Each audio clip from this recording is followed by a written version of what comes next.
Nation, we have to ask, when in God's name are we going to stand up to the gun lobby? When in God's name we do what we all know in our gut needs to be done? He spoke to the nation last night to respond to the shootings, and as a man who himself, of course, has lost children, not to a shooting, but to a horrific car accident, lost his first wife and child, and another child later on. He spoke about the visceral hurt and pain of losing a child, and he called for action to stop these mass shootings from taking place. But these kinds of mass shootings never happen with the kind of frequency they happen in America. Why? Why are we willing to live with this carnage? Why do we keep letting this happen? Where in God's name is our backbone to have the courage to deal with it and stand up to the lobbies? It's time to turn this pain into action.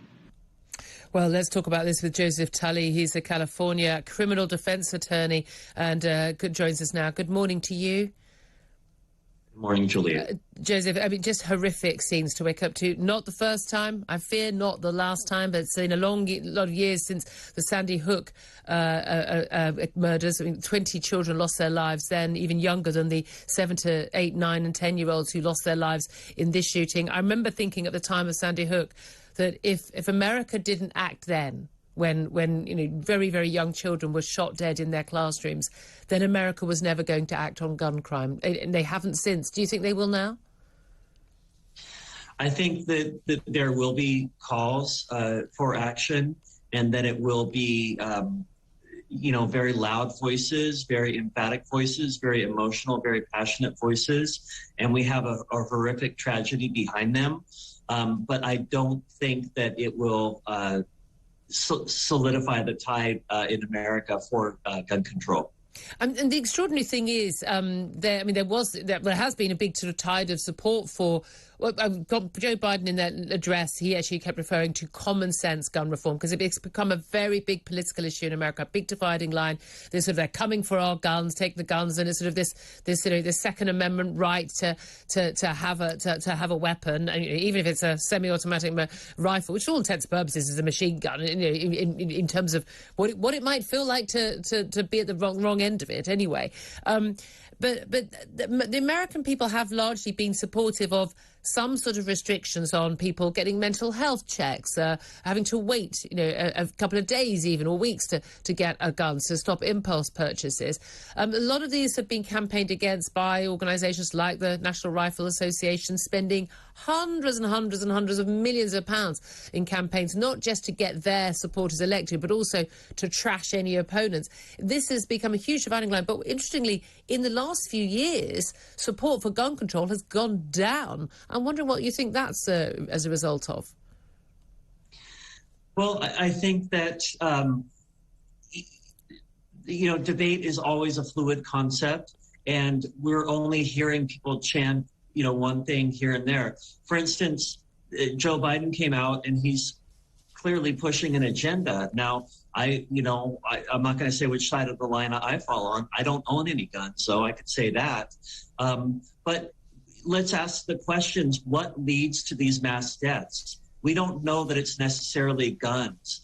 Mental illness, as you brought up, I work in criminal defense.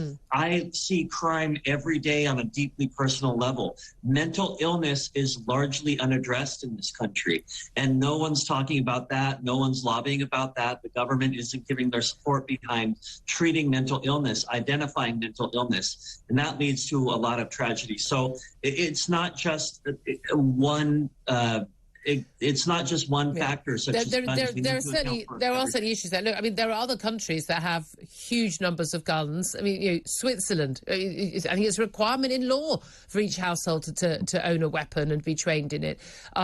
And there are many other countries around Europe that actually have, Canada has very high gun ownership, but they don't see these sort of issues. And that's why it does make you think there is something else going on in America. And we know there is, again, the problems with your healthcare system where people perhaps aren't able to get access to free mental health care.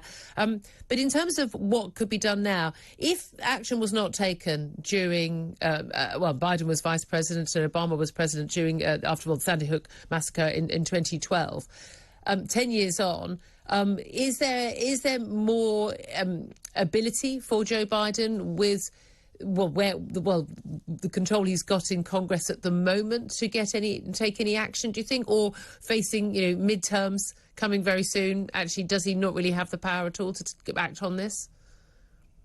I think this is going to be a polarizing event. I don't think it's going to sway a lot of people. I think people are going to be entrenched on their sides. I think the Second Amendment people or people who favor guns are going to say that we needed to have teachers who were armed.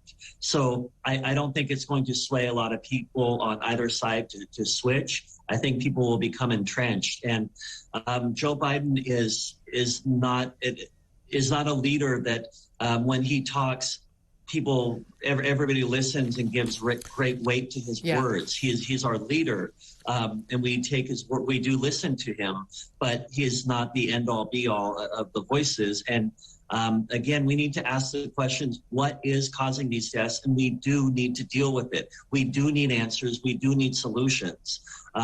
But to come out and say it's all guns, that's what we're going to focus on. Well, I mean, it is. The reality is, look, people can. We've got horrific spates of knife crime in many of our cities, particularly the capital city of London here, over the recent years. But the reality is, you can kill a lot fewer people with a knife, realistically, than you can with a machine gun. When we think of some of the terror attacks we've had in this country, London Bridge and Westminster, actually, someone armed with a knife or even with a vehicle can actually kill fewer people than someone armed with a semi-automatic rifle. It's about limiting the devastation. Other countries, after Dunblane shooting in a school here in the UK, we basically had to tighten our gun control laws.